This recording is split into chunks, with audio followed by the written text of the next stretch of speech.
दोस्तों, उत्तर प्रदेश 140 सीटों का किंग मेकर और एक सवाल यहाँ हवा में तैर रहा है कि आखिर मुसलमानों का नेता कौन।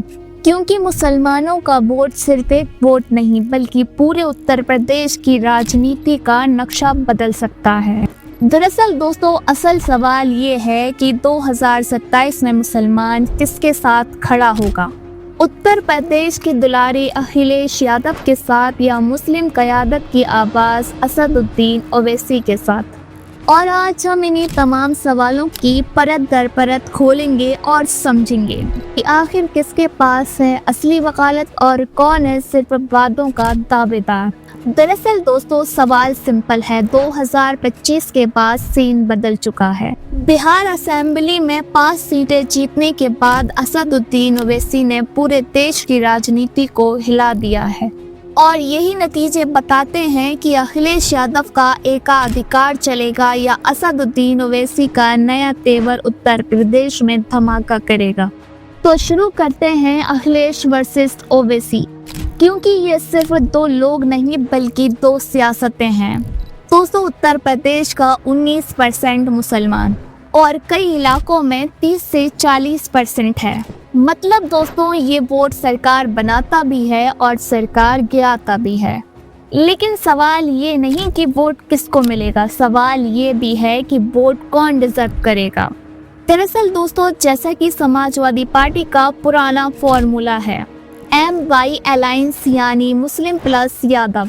हालांकि 2012 के बाद समाजवादी पार्टी में मुस्लिम रिप्रेजेंटेशन कम हुआ है, लेकिन 2022 के असेंबली इलेक्शन में समाजवादी पार्टी ने 34 मुस्लिम कैंडिडेट को टिकट दिया था, जिनमें से 32 मुस्लिम MLA विधानसभा में जाकर समाजवादी की मजबूत आवाज बनते हैं। लेकिन आप ही बताइए कि ये प्रतिनिधित्व था या वोट बैंक। और दोस्तों, अब सीन में आते हैं असदुद्दीन ओवैसी। वो सवाल पूछते हैं इज्जत, पहचान और प्रतिनिधित्व पर। और आज ये बात याद रखना भी बहुत ज़रूरी है कि 2020 के बाद 2025 में खुद MIM का अकेले दम पर बिहार की 5 सीटें जीतना ये दिखाता है कि जब ग्राउंड मैच हो तो ओवैसी मैजिक कर सकते हैं। हालांकि 2022 उत्तर प्रदेश में उनका मैजिक फेल हो गया, पर इस बात में भी कोई शक नहीं है कि उनका नैरेटिव स्ट्रॉन्ग होता गया है। और लगातार विपक्ष पर ओवैसी का एलिगेशन यानी आरोप कि मुसलमानों का वोट तो सबको चाहिए मगर मुसलमानों का लीडर किसी को नहीं। और दोस्तों, यहीं से कहानी का असली क्लैश शुरू होता है।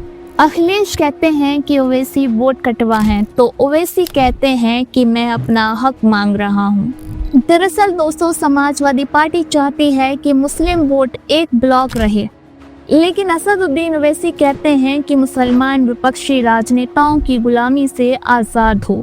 और हाँ दोस्तों, असदुद्दीन ओवैसी की ये लाइनें सिर्फ डायलॉग नहीं बल्कि उत्तर प्रदेश की राजनीति के दिल पर एक तीर है। और जाहिर है कि दोनों तरफ के इसी अंदाज से जमीन पर टकराव गर्म है, क्योंकि ये सिर्फ इलेक्शन नहीं बल्कि नैरेटिव का वॉर है।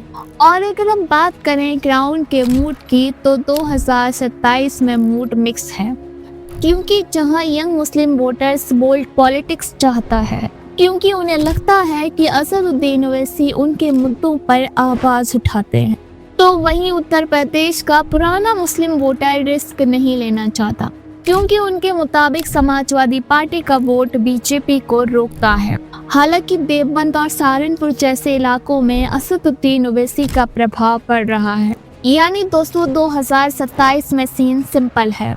जहां अखिलेश यादव का नेटवर्क मजबूत है तो वहीं MIM का नैरेटिव स्ट्रॉन्ग है। और ये बात भी सच है कि ये डिवाइडेशन जहां बीजेपी को फायदा दे सकता है तो वहीं समाजवादी पार्टी को मजबूत भी बना सकता है।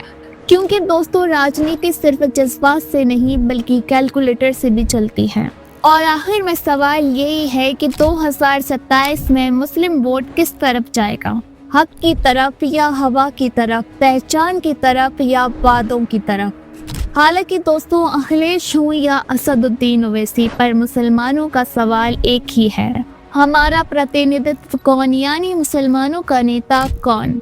और इसका जवाब आपके पास है कि आपका नेता कौन है।